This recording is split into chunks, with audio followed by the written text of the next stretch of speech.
أعوذ بالله من الشيطان الرجيم.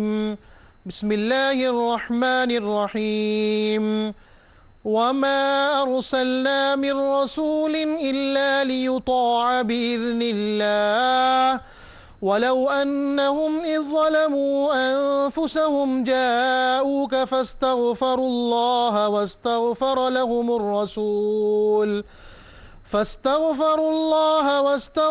لهم الرسول لوجدوا الله توابا رحيما. فلا وربك لا يؤمنون حتى يحكموك فيما شجر بينهم ثم لا يجدوا في أنفسهم حرجا مما قضيت ويسلموا تسليما. صدق الله العظيم. الحمد للہ رب العالمین والصلاة والسلام علی سید الانبیاء والمرسلین اما بعد اعوذ باللہ من الشیطان الرجیم بسم اللہ الرحمن الرحیم وما ارسلنا من رسول الا لیطاع باذن اللہ ولو انہم اذ ظلموا انفسہم جاؤوک فاستغفروا اللہ واستغفر لهم الرسول لوجدوا اللہ توابا رحیما. صدق اللہ العظیم. اللہم صلی علی محمد وعلی آل محمد وبارک وسلم. رب اشرح لی صدری ویسر لی امری واحلل عقدۃ من لسانی یفقہوا قولی واجعل لی وزیرا من اہلی آمین یا رب العالمین. ناظرین کرام السلام علیکم ورحمۃ اللہ وبرکاتہ. پروگرام بصیرت القرآن میں خوش آمدید. الحمدللہ آج پروگرام نمبر 139 آپ کی خدمت میں پیش کر رہے ہیں. انشاءاللہ آج ہم مطالعہ کریں گے سورۃ النساء آیات 64 تا 65 کا. 2 آیات آج سمجھیں گے انشاءاللہ تعالی، اور انہی آیات کی تلاوت کے ذریعے قاری سلمان صاحب نے الحمدللہ پروگرام کا باقاعدہ آغاز بھی فرما دیا ہے. روزانہ کی طرح آج بھی ہمارے ساتھ ہمارے نوجوان ساتھی اسٹوڈیوز میں موجود ہیں. قرآن اکیڈمی کراچی میں تعلیم حاصل کر رہے ہیں. آئیے انہیں خوش آمدید کہیں. السلام علیکم ورحمۃ اللہ وبرکاتہ. وعلیکم السلام ورحمۃ اللہ وبرکاتہ. خیریت سے آپ لوگ؟ الحمدللہ ماشاءاللہ. جی ناظرین کرام، ہم سب کی ترغیب و تشویق کے لیے حسب معمول سب سے پہلے ایک مبارک فرمان نبی اکرم صلی اللہ علیہ وسلم کا. آئیے قرآن سیکھیں. فرمان نبوی صلی اللہ علیہ وسلم. اس قرآن کریم میں تمہارے مسائل کا حل موجود ہے. جامع ترمذی کی یہ روایت ہے. ایک طویل روایت کا روزانہ ہم ایک ایک جملہ سمجھ رہے ہیں، اور قرآن حکیم کی عظمت پر یہ بہت پیاری طویل حدیث نبی اکرم صلی اللہ علیہ وسلم کی، جس کا آج یہ جملہ ہمارے سامنے ہے کہ اس قرآن کریم میں تمہارے مسائل کا حل موجود ہے. موجود تو ہے، ہم تلاش کرتے ہیں کہ نہیں، اس پر توجہ کی ضرورت ہے. آئیے آج کی زیر مطالعہ آیات کا ترجمہ کرتے ہیں. 2 آیتیں آج ہم سمجھ رہے ہیں. سورۃ النساء آیات 64 اور 65. آئیے ان کا ترجمہ سمجھتے ہیں. ارشاد ہوا، اور نہیں بھیجا ہم نے کسی رسول کو مگر اس لیے کہ ان کی اطاعت کی جائے اللہ کے حکم سے، اور اگر انہوں نے جب اپنی جانوں پر ظلم کر لیا تھا تو وہ آپ کے پاس حاضر ہوتے، پھر اللہ سے بخشش مانگتے، اور رسول صلی اللہ علیہ وسلم بھی ان کے لیے بخشش مانگتے، تو یقیناً وہ اللہ کو بہت توبہ قبول فرمانے والا، نہایت رحم کرنے والا پاتے.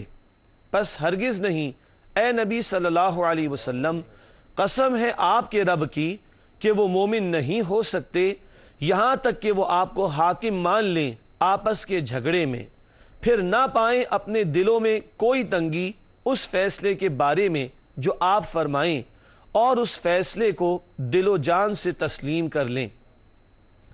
ناظرین کرام، یہ ترجمہ سورۃ النساء آیت نمبر 64 اور 65 کا. بات کو آگے بڑھاتے ہیں پروگرام کی ترتیب کے مطابق اور ربط آیات کو سمجھتے ہیں. گزشتہ آیات اور آج کی آیات کا باہمی تعلق، اس کو ہم سمجھتے ہیں ربط آیات میں. سب سے پہلی بات، اسکرین پر جو آپ دیکھ رہے ہیں ربط آیات کے حوالے سے لکھا ہے، گزشتہ آیت میں منافقین کی اطاعت رسول صلی اللہ علیہ وسلم سے فرار کی مذمت تھی. منافقین کا بیان پچھلی نشست میں بھی تھا، آج بھی آئے گا کہ یہ لوگ اللہ کے رسول علیہ السلام کی اطاعت سے فرار اختیار کرتے تھے، دعویٰ کرتے تھے ماننے کا، مگر تقاضوں پر اور احکامات پر عمل نہیں کرتے تھے. چنانچہ لکھا ہے کہ گزشتہ آیت میں منافقین کی اطاعت رسول صلی اللہ علیہ وسلم سے فرار کی مذمت تھی. اب رسول اللہ صلی اللہ علیہ وسلم کی اطاعت کی فرضیت کا تذکرہ ہے. اب اللہ کے رسول